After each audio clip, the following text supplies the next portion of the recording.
Mummy जी, आप यहाँ हैं? और मैं आपको पूरे घर में ढूंढ रही थी। हाँ बहू, क्या बात है? तू मुझे क्यों ढूंढ रही थी? कुछ काम था क्या? हाँ मम्मी जी, मैं पूछ रही थी काजल और भैया कब आ रहे हैं?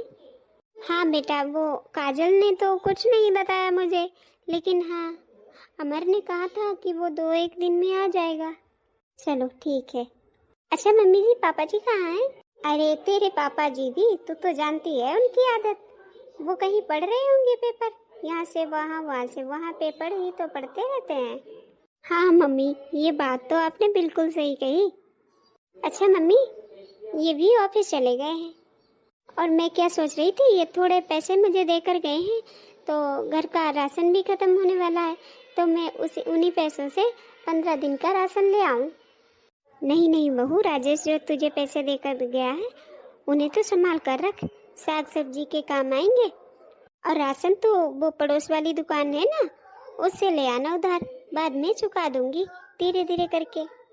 अरे नहीं नहीं मम्मी जी, उधार लेने की कोई जरूरत नहीं है।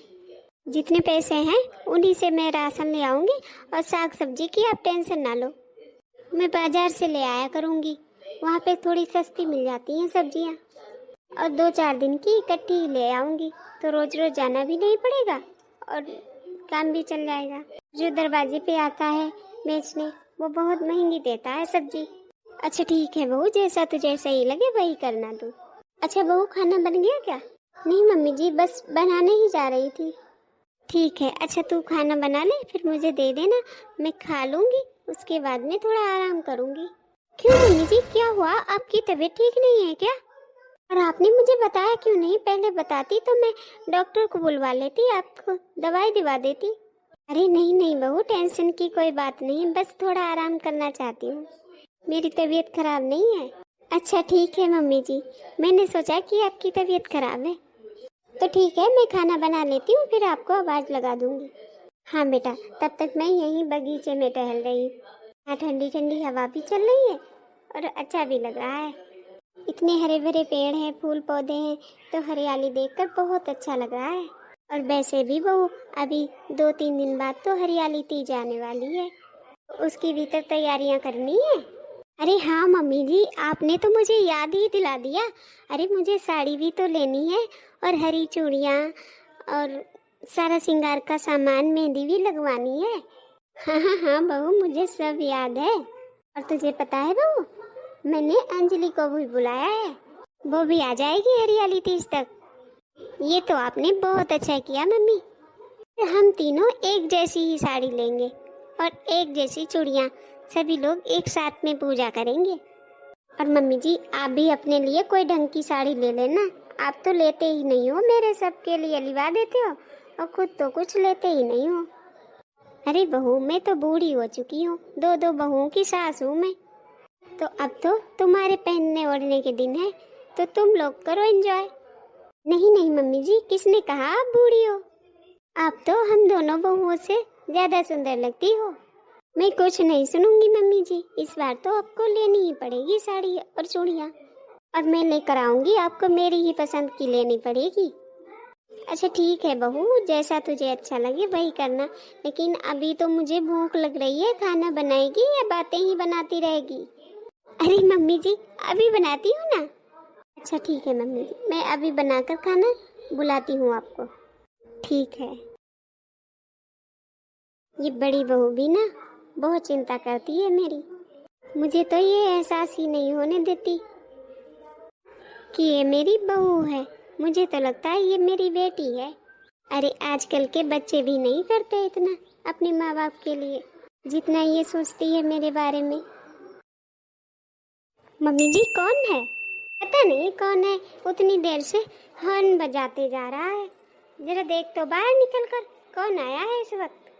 अरे छोटी तू, भैया आप? अरे अमर, तू इतनी जल्दी आ गया?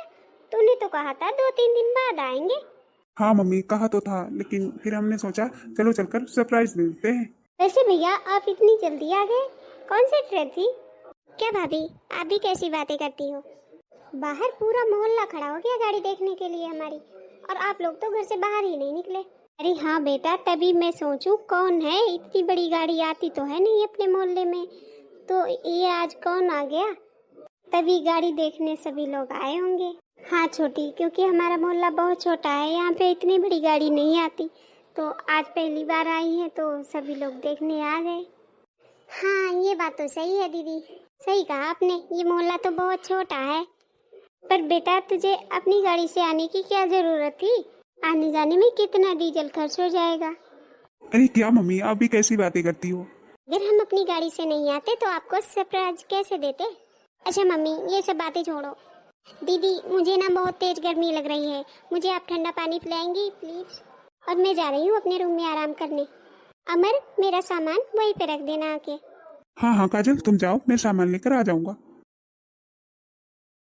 अमर भैया, आप भी हाथ पैर धोकर फ्रेश हो जाइए, तब तक मैं आप लोगों के लिए चाय बनाती हूँ। हाँ भाभी, मैं फ्रेश हो जाता हूँ, उसके बाद चाय पीऊंगा।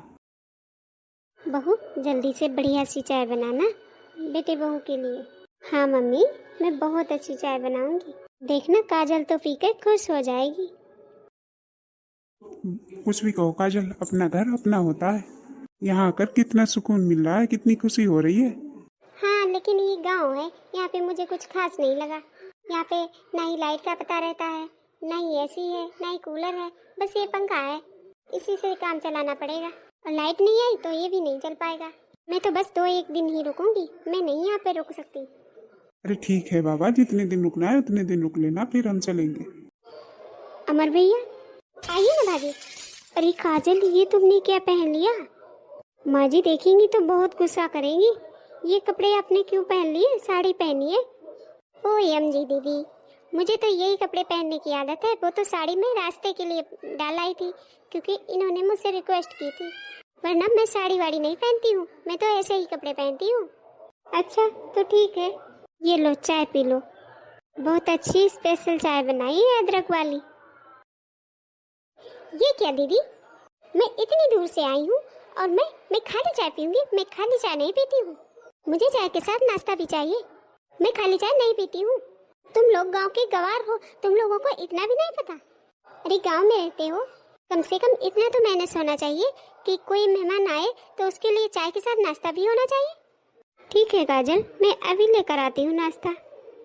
काजल, ये क्या तरीका है भाभी से बात करने का। क्यों अमर, तुम तो जानते हो कि मैं खाली चाय नहीं पीती हूँ। लेकिन इसमें भाभी का दोष क्या है, तुम भाभी पे क्यों चिल्ला रही हो, उन्हें थोड़ी ना पता है कि तुम कैसी चाय पीती हो कैसे नहीं। सॉरी काजल, मैं आगे से ध्यान रखूंगी। ले जाइए भाभी, मुझे नहीं पीनी है चाय, आगे से ध्यान रखना, मेरे लिए कभी खाली चाय लेकर मत आना। ठीक है काजल, मैं ध्यान रखूंगी। भाभी कोई बात नहीं, आप चाय रख दो, आप जाओ अपना काम कर लो जाके। काजल, क्या है, आपकी हिम्मत कैसे हुई मुझ पर चिल्लाने की, आप मुझ पर क्यों चिल्लाए। देखो काजल, गलती तुम्हारी है। अरे शादी में तुम सिर्फ यहाँ 15 दिन रुकी थी, तब से तुम वहाँ शहर में हो, तो भाभी को भला कैसे पता चलेगा कि तुम्हें क्या पसंद है और क्या नहीं।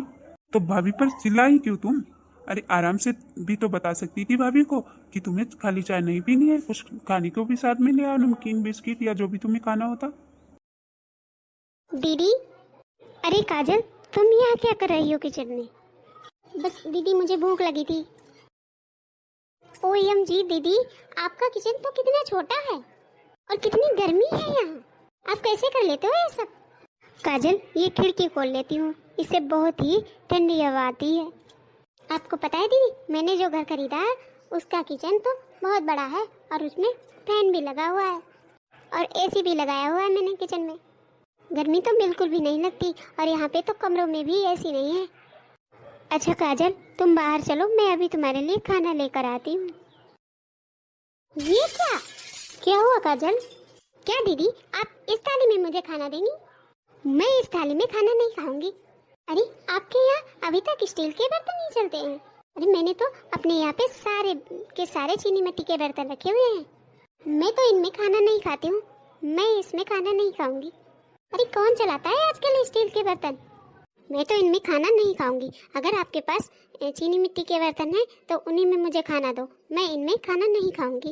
अरे इतने अच्छे अच्छे डिनर सेट आते हैं और आप अभी तक ये स्टील के बर्तन चला रही हो। छोटी, ये बिल्कुल साफ है, झूठे नहीं है, मैंने नया सेट मंगाया था उसी से आज ही निकाला है तेरे लिए, और तुम्हें इन्हीं में खाना पड़ेगा, वो बर्तन नहीं है घर पे। भाभी, क्या बात है देवर जी? भाभी मुझे बहुत जोर से भूख लगी है, मुझे खाना दे दो, फिर मुझे भैया को लेने भी जाना है। काजल, चाबी कहाँ रखी है तुमने? मुझे दो, मैं अभी भैया को लेने जाऊंगा। फैक्ट्री जाओगे तुम भैया को लेने, वहाँ जहाँ मजदूर काम करते हैं? अरे इतनी बड़ी गाड़ी लेकर वहाँ कहाँ जाओगी? अरे नई गाड़ी है, बेकार हो जाएगी। अरे वो खुद ही चले आएंगे। हाँ देवर जी, काजल बिल्कुल ठीक कह रही है, तुम्हारे भैया खुद ही आ जाएंगे, वो आते ही होंगे। और वैसे भी हमारे गांव की छोटी छोटी गलियां हैं, और तुम कहाँ लेकर जाओगी इतनी बड़ी गाड़ी? कहीं गाड़ी को कुछ नुकसान हो गया तो? आप चलकर बैठिए, मैं आपके लिए खाना लगाती हूँ, आपके भैया आ जाएंगे। ठीक है भाभी। मैं तो यहाँ आकर ही पछता रही हूँ, सोच रही हूँ यहाँ आई ही क्यों मैं। अरे ना ही ढंग का घर है, ना ही ढंग के बर्तन है। अब तो मैं ये सोच रही हूँ कि मैं यहाँ सोऊंगी कैसे, मुझे नींद कैसे आएगी। अब काजल को कैसे समझाऊं कि यहाँ इतनी कमाई नहीं होती कि हम अमीरों की तरह रहन सहन करें। अरे मुश्किल से घर खर्च चलता है, तो यहाँ पर हम फालतू के खर्चे कैसे कर सकते हैं। पूजा, अरे आप आ गए? अच्छा आप भी हाथ मुंह धो लीजिए, मैं खाना लगाने ही जा रही थी सबका, आप भी खा लीजिए, गरम गरम रोटियां सेकी है अभी। नहीं पूजा, तुम सबको खाना खिलाओ, मुझे अभी भूख नहीं है, मैं बाद में खा लूंगा। क्या हुआ जी, आप कुछ सोच रहे हैं? अरे यार, अब मैं तुझे क्या बताऊं, फैक्ट्री में दिन भर काम कराते हैं, फिर भी रुपए कितने कम देते हैं। अब उतने ही पैसों में खर्चा कैसे चलेगा। अब देख, घर में भाई आया है, काजल आई है, तो उसे ऐसे ही तो कुछ नहीं खिला सकते, और मुझे इतने पैसे भी नहीं मिलते जो मैं उनके लिए कुछ कर पाऊं। पूजा, मैं सोच रहा हूँ कि नाइट ड्यूटी कर लिया करूँ। अरे नहीं नहीं, इस बारे में तो आप सोचना भी मत। अरे और कितना करोगे, सुबह जाते हो शाम को आते हो, और सारा दिन वहाँ आराम थोड़ी ना करने को मिलता है आपको। अब आप जितना करते हो उतना ही काफ़ी है, हम सब खुश हैं उसी में। अरे घर का खर्चा तो चल ही जाता है, और आप क्या करोगे ज़्यादा से ज़्यादा? आप ऐसा कर सकते हो कि आप दूसरी जगह ट्राई कर लो काम का, जहाँ कुछ ज़्यादा पैसे मिलते हों। लेकिन हाँ, ड्यूटी तो आप एक ही करोगे, दो दो ड्यूटी नहीं करोगे। चलिए अभी ये सब बातें छोड़िए, आप चलिए, मैं आपके लिए खाना लेकर आती हूँ। अब मैं ऐसा क्या करूँ जिससे राजेश जी की मदद कर पाऊँ? बहुत परेशान है राजेश जी, बेचारे दिन भर तो लगे रहते हैं, और क्या करें। अब अगर रात को भी काम करने लगे तो बीमार हो जाएंगे, फिर तो घर में कोई कुछ करने वाला भी नहीं रहेगा, उन्हीं की कमाई से तो पूरा घर चलता है। हे भगवान, मेरी तो समझ में नहीं आता कि मैं ऐसा क्या करूं जिससे मैं इनकी मदद कर पाऊं और घर के खर्चों में हाथ बटा पाऊं। और पापा जी, वो तो इस लायक नहीं है, उनकी उम्र नहीं है काम करने की, वो क्या ही कर पाएंगे बेचारे। ऊपर से देवर जी और काजल भी आए हुए हैं, उनका भी खर्चा है। मैं क्या करूं, मुझे तो कुछ समझ में ही नहीं आ रहा कि मैं आखिर ऐसा क्या करूं जिससे घर के खर्चों में हाथ बटा पाऊं। पूजा बहू, पूजा बहू, क्या हुआ मम्मी जी? क्या सोच रही है तू इतनी देर से? मैंने कितनी आवाजें लगाई, लेकिन तू है कि सुनने का नाम ही नहीं ले रही। क्या बताऊं मम्मी जी, मैं सोच रही थी कि मैं ऐसा क्या करूं कि जिससे राजेश जी की मदद हो जाए और घर के खर्चों में उनका हाथ बटा पाऊं। अरे बेटा, और तू क्या करेगी? सारा दिन तो काम में लगी रहती है, सुबह उठती है शाम तक काम ही करती रहती है, इतना सब कुछ करती है, फिर और क्या करेगी तू? कोई बात नहीं बेटा, मुझे तुझसे कोई परेशानी नहीं है, और हम लोगों को कोई भी शिकायत नहीं है तुझसे, क्योंकि तू तो अपना सारा काम, अपने सारे अच्छे फर्ज निभाती ही रहती है। देख बेटा, तू एक अच्छी बहू भी है, अच्छी पत्नी भी है, और अच्छी बेटी भी है, तो हम लोगों को तुझसे कोई शिकायत नहीं है। देखना ये दिन भी कट जाएंगे, देखना हमारे भी अच्छे दिन आएंगे। हाँ मम्मी जी, ये बात तो सही है, हर दिन एक जैसा नहीं रहता है, आज दुख है तो कल सुख भी जरूर आएगा। और देख बेटा, तेरे पापा जी भी कह रहे थे कि वो भी किसी दुकान पर बैठा करेंगे, 4 पैसे ही मिलेंगे। अरे नहीं नहीं मम्मी जी, पापा जी की उम्र नहीं है काम करने की। अरे बेटों के होते हुए वो क्यों काम करेंगे?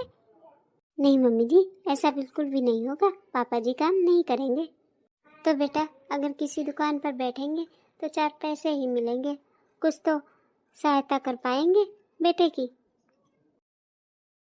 अब तो मुझे ही कुछ करना पड़ेगा इस घर के लिए। अरे पापा जी काम थोड़ी ना करेंगे, इस उम्र में पापा जी काम करें ये शोभा नहीं देता। और वैसे भी मेरी माँ कहती है कि दुख के बाद सुख जरूर आता है, और जो दुख काट लेता है भगवान उसी का साथ देते हैं।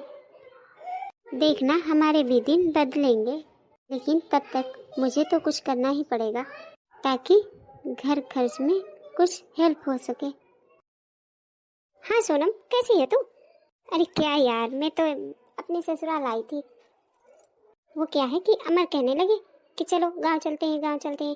अरे यहाँ आके तो मैं तो फंस ही गई। अरे यार क्या बताऊँ तुझे, मैं तो यहाँ आके फंस ही गई। यहाँ तो रहने का ढंग का घर भी नहीं बना है, और ना ही खाने पीने का कोई ढंग की व्यवस्था है। अरे मुझे पहले पता होता तो मैं तो तेरे साथ ही निकल जाती, मैं यहाँ नहीं आती।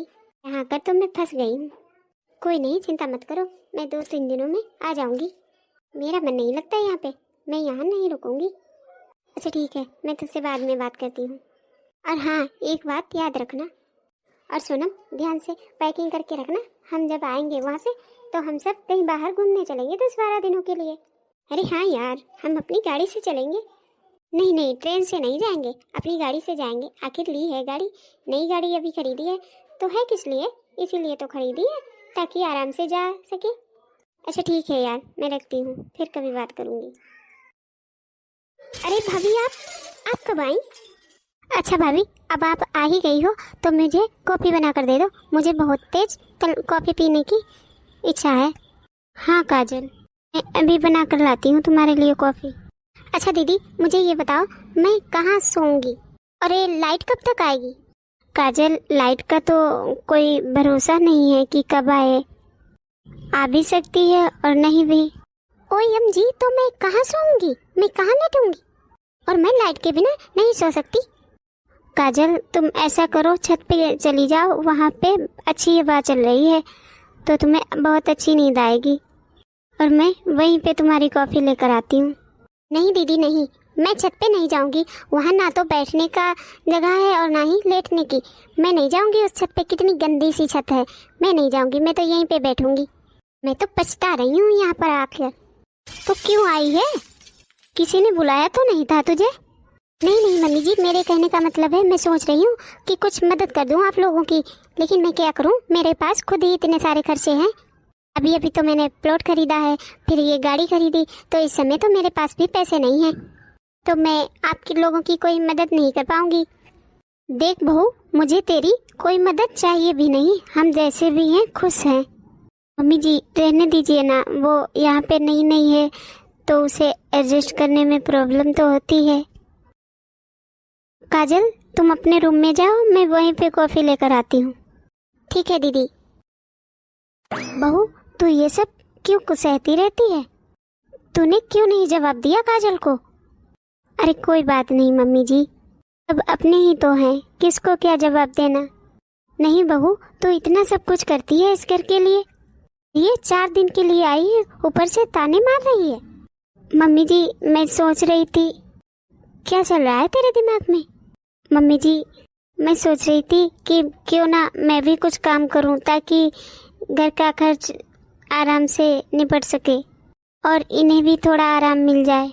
लेकिन बेटा तू सारा दिन तो काम करती रहती है घर में, फिर तू क्या करेगी, और थक जाती होगी, और फिर थोड़ा बहुत तो समय चाहिए ना तुझे आराम के लिए। अरे नहीं मम्मी जी, अरे थकने की कौन सी बात, मैं सिर्फ घर का काम करके फिर पूरा दिन तो खाली रहती हूँ, तो मैं सोच रही थी एक खाली समय में कुछ न कुछ कर लेती हूँ ताकि कुछ हेल्प हो जाए। लेकिन बेटा तू क्या करेगी? मम्मी मैं सोच रही थी कि मैंने अपने मायके में सिलाई कढ़ाई का कोर्स किया हुआ है। हाँ ये बात अलग है, जब से मैं यहाँ पे आई हूँ 2-4 साल हो गए, तब से मैंने कुछ भी किया नहीं है क्योंकि कभी ज़रूरत ही नहीं पड़ी मुझे। लेकिन अब मैं सोच रही हूँ कि मैं एक मशीन ले लेती हूँ सिलाई की, और फिर ब्लाउज, पेटीकोट और सूट, ये सब लहंगा, ये सब सिला करूँगी तो थोड़ी बहुत तो मदद हो ही जाएगी। ठीक है बेटा, तो अगर यही चाहती है तो मैं तेरे लिए एक सिलाई मशीन का इंतजाम कर दूंगी। सच में मम्मी जी? हाँ, मैं कुछ ना कुछ इंतजाम जरूर करूंगी तेरे लिए। अच्छा मम्मी, आप चलकर बैठो, मैं आपके लिए चाय बना कर लाती हूँ। ये अच्छा रहा, अब मम्मी जी सिलाई मशीन ले देंगी तो मैं भी घर के खर्चों में कुछ मदद कर पाऊंगी। सिलाई तो मिल ही जाएगी आस पड़ोस से। बहू? जी पापा जी, आपको चाय चाहिए? नहीं बहू, मैं सोच रहा हूँ कि क्यों ना मैं किसी दुकान पे काम कर लूँ। 1500 रुपए तो मिल ही जाएंगे। अरे नहीं नहीं पापा जी, आप काम करेंगे इस उम्र में? नहीं पापा जी, आप काम नहीं करेंगे। लेकिन बहू, मैं सारा दिन इधर से उधर बैठा ही तो रहता हूँ, तो किसी दुकान पे बैठूंगा तो थोड़े बहुत पैसे भी मिलेंगे। अरे नहीं पापा जी, आपकी उम्र नहीं है काम करने की, आप तो बस आराम कीजिए। आपके दो बेटे हैं तो आपको चिंता करने की कोई जरूरत नहीं है, सारा काम हो जाएगा। पापा जी आप बाहर चलकर बैठिए, मम्मी जी वहीं पे बैठी हुई हैं, मैं अभी आप दोनों के लिए चाय बना कर लाती हूँ। ठीक है बेटा। अगले दिन पूजा की सास उसे एक सिलाई मशीन लाकर देती है। फिर पूजा मन ही मन कहती है कि मैं बहुत ही मेहनत करूँगी और अपनी मम्मी जी को निराश नहीं करूँगी। और वह कहती है कि जो भरोसा मम्मी जी ने मुझ पर दिखाया है उसे कभी टूटने नहीं दूंगी। मैं रात दिन मेहनत करूँगी और देखना सब कुछ अच्छा ही होगा। पूजा, ओ पूजा। जी क्या बात है, आपने मुझे बुलाया? क्या पूजा, तुम सिलाई कढ़ाई करने वाली हो? मम्मी ने मुझे बताया। मैं बहुत खुश हूँ तुम्हारे लिए, और तुम्हें जो भी सामान चाहिए होगा तुम मुझे बता देना, मैं सारा सामान ले आ दूंगा तुम्हें, और मुझसे जो भी हो पड़ेगा मैं तुम्हारी मदद करूंगा। क्या हुआ, तुम उदास क्यों हो गई? जी मैं सोच रही थी, मम्मी ने तो मुझ पर भरोसा दिखाया है, लेकिन अंजलि भी तो सही कह रही थी कि आजकल मॉडर्न जमाना है, लोग बुटीक से अपने कपड़े सिलवाते हैं, तो मेरे पास यहाँ कौन ही लेकर आएगा सिलाई। अरे पूजा, जब तुम्हें सारा काम आता है, तुम मार्केट से सस्ते दामों में सिलोगी तो लोग तुम्हारे ही पास लेकर आएंगे। सच? हाँ पूजा, देखना एक दिन तुम्हारे पास बहुत सारा काम होगा। आप सच कह रहे हो, भगवान करे ऐसा ही हो। अरे शारदा। हाँ जीजी आओ। पूजा, ये हमारी पड़ोस वाली सरला चाची हैं। नमस्ते चाची जी। नमस्ते बेटा, नमस्ते। बताओ बेटा, सब कुछ ठीक है? हाँ चाची जी, सब ठीक है। क्यों चाची जी, कहीं गई थी आप? बहुत दिनों के बाद आई हैं। अरे नहीं बेटा, अरे मैं तो बातों बातों में भूल ही गई, मैं यहाँ क्यों आई हूँ। अरे पूजा बहू, मैंने सुना है तो सिलाई बहुत अच्छी करती है, तो बहू मेरे 2 ब्लाउज सिल देगी? मुझे कल ही चाहिए। हाँ हाँ चाची जी, क्यों नहीं, सिल जाएंगे। ठीक है, मेरे 2 ब्लाउज हैं, कल सिलकर मुझे दे देना, क्योंकि मुझे शादी में जाना है। ठीक है चाची जी। अच्छा चाची जी आप बैठिए, मैं आपके लिए चाय लेकर आती हूँ। नहीं बहू, फिर कभी आऊंगी, अभी तो मैं लेट हो रही हूँ। शारदा मैं चलती हूँ। ठीक है जीजी, फिर कभी आना जरूर। हाँ। मम्मी जी, मुझे पहला ऑर्डर मिल गया। अब देखना मम्मी जी, मैं इतनी अच्छे ब्लाउज सिल कर दूंगी आंटी जी को कि और भी लोग मेरे पास लेकर आएंगे सिलाई। हाँ हाँ क्यों नहीं बहू, देखना तो खूब तरक्की करेगी। भगवान करे तो दिन दुगनी और रात चौगनी तरक्की करे। ऐसे ही दिन बीतते जाते हैं और पूजा के सास ससुर आपस में बातें करते हैं कि हमारी बड़ी बहू कितनी सुंदर, सुशील और संस्कारी है, वो हर चीज़ कितने अच्छे से मैनेज करती है। और वहीं छोटी बहू काजल, उसे तो किसी से बात करने का भी ढंग नहीं है, वो हर वक्त बस अपने पैसों का घमंड दिखाती रहती है। ऐसा करती हूँ, सबके लिए चाय आज मैं ही बना लेती हूँ, क्योंकि काजल तो बनाएगी नहीं। के लिए ये किचन बहुत छोटा है, और पूजा बहू वो तो सुबह से काम में लगी हुई है, तो मैं ही बना लेती हूँ। मम्मी जी, ओ मम्मी जी। अरे मम्मी जी, आप यहाँ क्या कर रही हो? कुछ नहीं बहू, मैंने सोचा कि सबके लिए चाय मैं ही बना देती हूँ। अरे नहीं नहीं मम्मी जी। क्या मम्मी जी, जो आप ब्लाउज और वो बाकी ऑर्डर लेकर आई थी वो देकर आई हो क्या? हाँ बहू, मैं सबके ऑर्डर पहुँचा आई हूँ। किसी ने कोई शिकायत की है क्या? नहीं बहू, किसी ने कुछ भी नहीं कहा है। उन लोगों ने कहा है कि वो घर आएंगी तभी पैसे देकर जाएंगी बहू को, यानी कि तुझे पैसे देने आएंगी वो लोग खुद चलकर। उन्हें अगर काम पसंद आया तो वो उसी हिसाब से पैसे देंगी। अच्छा मम्मी जी, ऐसा कहा उन्होंने? तो भगवान करे सारे लोगों को मेरा काम पसंद आए। हाँ बहू, तेरा काम जरूर पसंद आएगा, तूने इतनी मेहनत और लगन से जो किया है। अच्छा मम्मी जी, आप बाहर जाइए, ये काम मेरा है और मैं संभाल लूंगी अपने किचन को। बहू, तब तक तू आराम कर ले, मैं चाय बना देती हूँ ना। नहीं मम्मी जी, मैं बना लूंगी। इसी तरह पूजा की मेहनत और लगन देखकर और उसका अच्छा काम देखकर लोग उसे खूब ऑर्डर देने लगे। उसके पास दूर दूर से ऑर्डर आने लगे। ऐसे ही उसके दिन बदल गए और उसके पास हर वो चीज़ हो गई जो नहीं थी। अच्छा घर था, गाड़ी थी और पैसे भी, और उसने अपना बुटीक भी खोल लिया था और साथ में वह और लोगों को सिखाती भी थी। उधर काजल, उसके घमंड ने उसका सब कुछ छीन लिया। इसीलिए कहते हैं कि किसी चीज़ पर हमें घमंड नहीं करना चाहिए और मेहनत और लगन से काम करने वाले की कभी हार नहीं होती। तो हाँ दोस्तों, हमें कमेंट करके ज़रूर बताना आपको हमारी ये कहानी कैसी लगी। मिलते हैं अगले वीडियो में, तब तक के लिए राधे राधे।